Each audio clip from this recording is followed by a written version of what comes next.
The mountains heaved in agony. A winter storm in the Transylvanian Alps raged more intense and furious with each passing moment. This winter would be harsh indeed for these long-weathered mountains, but they would survive. Yes, the Alps would survive. But will a very lost Dracula and Rachel Van Helsing survive as well? Power Records presents Terror in the Snow. I can hardly see. Please rest. Please, I'm about to collapse. We move on, Van Helsing. To stay here would mean the death of both of us. Then I won't go on any further. I don't care if I die, if I take you along with me. You will move, woman. You have no choice. What? Shit! I'm falling! You shall not be so lucky to fall to your death. Not while I need you more alive. For almost 20 years I have sought to slay you, to add your name to my ever-growing legions. And now I must prevent your death at all costs. For the moment, at least, I must be your savior. So now, my lifelong huntress, we move on. And though it aches us both, we must cooperate. Our survival depends on it. On they trek aimlessly through the endless blizzard until they find a cave. I have prepared the fire for you, Van Helsing. Rest by it quietly. Your hurts will soon pass. Will the broken bones heal themselves too, Dracula? I provide you warmth, comfort, and shortly food. What else could you want? What I've sought for all these years, Dracula. Your final and everlasting death. I owe you for the countless horrors you committed against me, to my family, to the world. And even if I must forfeit my own life, I'll see the day that you're long dead and buried. Hardly, my dear. You can barely stand on that foot, let alone fight me. No, I'd say for now, you will simply do as I command. I see your dinner has finally arrived, my dear. Pardon me, please, while I tend to it. Remain where you are, great goat. Tonight you will fill the stomachs of 2 hungry souls. The giant mountain goat merely nods its wide-horned head and waits. As death descends madly upon it, it tries to shake loose its attacker, but it fails. The taste is bitter and wretched, yet still I feel strength again flow through my bones. I protect the one I have ever sought to slay. I feed upon the blood of an impure beast. Yes, since the crash, much has been changed. Too much. And all because Van Helsing found the second book of sin. I remember how we fought for possession of the book. Those ancient scrolls inscribed with a spell to utterly destroy all vampires, including myself. But as we struggled, Rachel Van Helsing grasped the crumbling pages and made her escape. I instantly knew the dangers to me and my legions if she could translate the symbols and spells, and so I followed her. Her helicopter rose quickly through the Transylvanian winter countryside. I got onto the machine's lower railings, and I thrust myself into the cabin. Dracula! Don't know how you got in here, but you're not staying. If that book is so important to you, there's no way I'm going to let you get it. Woman, you are a fool! What makes you believe you can keep possession of anything I desire? But we shall discuss the papers in a moment, after I rid us of some unneeded baggage. What are you doing? Stay away from me! Stay away! God, you killed him without even a moment's care. You're a monster. An inhuman monster. His life is unimportant. Then you're in for a rude awakening, Dracula. He was the pilot, and I haven't the slightest notion on how to fly this. And something tells me neither do you. You're already miles off course, heading into the Transylvanian Alps. I can see that, Van Helsing. Yes, already there is snow and ice. We must turn back. And how are we going to accomplish that, Dracula? As I told you, I'm not a pilot. Then we shall simply crash. And though I shall survive, my dear, I doubt if you will. Brace yourself, woman, and we shall see if the fates are kind to you this night. As the giant helicopter smashed into a great white peak, which suddenly jutted before it. I live, as always before. I survive where others perish. But The book! The cause of all this madness! Little matters now in this desolate wilderness. We are so far from civilization that none shall ever find this. Van Helsing awakens. Good. I can't move.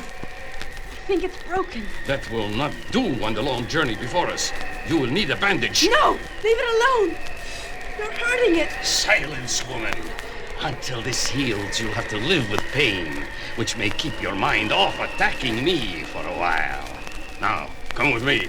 If we are to reach other humans, we must begin. Why are you doing this for me? Why don't you just take my blood and be done with it?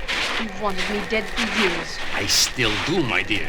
But common sense tells me not to give in to my lusts. If I were to take your blood now, I may not find any for days. Thus, you are being kept alive as an emergency measure. Think on that, my dear Van Helsing, and you shall see the futility of your situation. Enjoying your meal, Van Helsing? Good. You're thinking of fattening me up for the final slaughter. Dracula, you've got a lot to learn. Little matter, Van Helsing. I will eventually win. I have always won my battles. Maybe not this time, Dracula. The sun will be up soon, and when you go to sleep, not even my broken leg will stop me from slaying you. And if I can't slay you, then I'll kill myself. In such a way, you'll get no blood from me. My dear, you know as I do that you'll never kill yourself. Not until the final moment you are positive your death would cause my own. Do not try lying to a master liar, woman. It will do you no good. The brief respite is over. Slowly and painfully, the strange duo press on, advancing against nature's fury and the approach of daylight. Straggling is useless, Van Helsing. I have only 1 hour more to travel before the sun rises, and I aim to have traveled far in that time. Then I'll try anything to delay that, Dracula. What? Rachel Van Helsing flings herself from the snowbound peak and falls, taking a suddenly off-balance Dracula down with her. Witch! Because of you, we might both be doomed. But Rachel doesn't answer. Down they continue to plunge, until the rope snaps taut about the rock, which Rachel tied it to moments before, assuring herself a delay in their travels, but not a deadly one. Woman, you're trying my patience too far. I may yet taste your blood and take my chances alone. No! I think you'll keep me alive and risk more trouble than have me dead, and perhaps kill yourself as well. Really, my dear, I doubt that. You see, even if I am dead, one of my legions will find me and resurrect me. Frustrated, dear Van Helsing? I knew you would be. Humans always find it impossible to accept a being to live forever. Immortality frightens those who fail to understand it completely. Perhaps you should learn what it means to taste eternity on your lips. Would you like that, Van Helsing? Would you like that? Well, worry not this night, my dear. You'll not become a vampire until I can resist the bloodlust no more. No, into this cave. We will spend the morning hours here. There shall be another long night tomorrow, Van Helsing. So plot not to slay me, and rest instead. You will need your sleep. Her body aching with pain, Rachel Van Helsing closes her eyes, but not to sleep. She still has a mission to perform this morning, and she will not rest until the deed is done. All the while through these daylight hours, Dracula sleeps, his strength returning to his weary bones. But Rachel Van Helsing still waits for the moment she will finally slay the dreaded Lord of Vampires. And at long last, that moment is now. Silently she rises, stifling the aching pain she feels grow in her leg. And holding the stake she has kept hidden in her parka since before she began this ill-fated journey, she treads softly towards the sleeping figure. He doesn't move, and with a bitter smile on her lips, she thrusts down and misses. You foolish female. Did you truly believe you could take Dracula unawares? Now there shall be no rest for you, Van Helsing. I expect nothing from you, Dracula, except to kill you when I can. Still you persist, my dear. You waste your time on fantasies, then. Now move, or be dragged through the snow and ice. Perhaps it's fatigue, bloodthirst, but Dracula does not sense the hulking form which follows his path. Until it is too late, that is. What? The great beast attacks. The horde of vampires has been too long without blood. And so it is Dracula who falls to the snow-covered mountains. And it is Dracula who screams as salivating teeth dig through his flesh. Rachel Van Helsing trembles at the sight of the two thrashing forms. And though she fights the urge, her hand almost involuntarily reaches for her gun. And she fires. There is a sudden and horrifying cry. And the great beast falls back dead. I so desperately wanted it to kill you. I couldn't let it. I just couldn't. Of course, my dear. You had no other choice. They're somewhere down there. Pilot, keep flying. I don't know how much longer we can go, Mr. Drake. The wind's acting up pretty bad. You'll keep this crate flying until I've found them. Wait, they're down there. And Rachel's walking on her own. Okay, pilot, lower away. That helicopter. Frank! Frank! Come back here, woman! The time has finally come for me to taste your blood. Drake will not help you. No, my dear. You shall finally learn the ecstasy of No! vampirism. You'll never have me, Dracula. Never! Yes, I shall derive great pleasure from this moment. But no! They're firing wooden bullets at me. I must escape their path. Yes, Van Helsing. Now see if he wants you, or if he'll abandon you to still hunt me. They're splitting up, Mr. Drake. Should we land or go after the man? I can't leave Rachel out there to die of exposure. Land the copter, pilot. A few moments later, and... Frank, you've got to find him. Kill him. Calm down, honey. After you've warmed up a bit, we'll discuss it. But now, pilot, head back to Transylvania. Back to Transylvania, Frank? We can't stop now. This may finally be our chance to destroy Dracula. We can't give up now. We can't. You've got a definite stubborn streak in you, little lady. Why? I don't want to bore you, darling. Consider me a captive audience. Bore on. You know of my grandfather, Abraham Van Helsing, and of his battles with Dracula, and how all believed the vampire had been killed. But he wasn't. Years later, the fiend returned and murdered grandfather. But still, he wasn't done with our family. When I was 9, he killed my parents as I watched helpless in horror. Even as he then moved to slay me. With your death, young Rachel, the Van Helsing name shall be no more. His fangs started from my neck. Hold it, Dracula. Don't even look at the girl. She'll not be your victim tonight. Quincy Harker, my family's longtime friend, burst through the door and fired his jet-propelled wooden darts from his wheelchair. So, you've added another new device to your arsenal, eh, Harker? Well, keep the girl for now, old friend, but beware. There will come a time when she will be mine. When the echo of that cold laughter faded, the reality of what had happened rushed at me. Come to me, Rachel.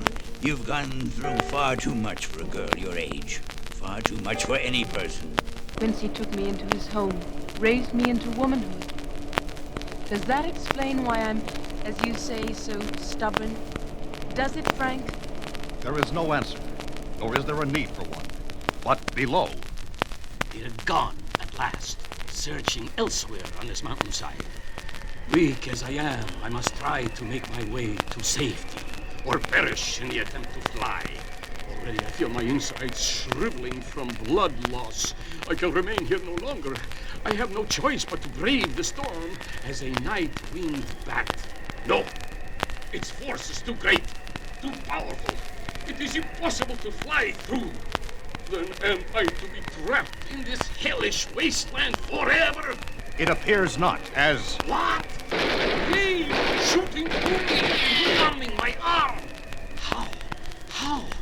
So Van Helsing and Drake are back, attacking me once more. I must flee before they can attack anew. For a moment, a wobbling, unsure Dracula hesitates as he stares at the bottomless chasm before him. Then he leaps and plunges ever downward toward his apparently unpreventable destruction. What? He's gone? But it can't be. It can't. There's no caves for him to hide in. Any way for him to be hiding in a snowbank, Frank? Maybe. Keep searching, Frank. We'll finish him off as soon as we find him. If we find him, you mean, Rachel. It's that very big if which prevented us from slaying him years ago. This time he's bound to be finished, Frank. He's weak. Weaker than he's been for years. I hope you're right, Rachel. But he's managed to survive almost half an eternity. So let Let's pray this time we didn't muff it. Because if we did, if he's alive, somewhere out there, too bad for us all. Too bad for us all.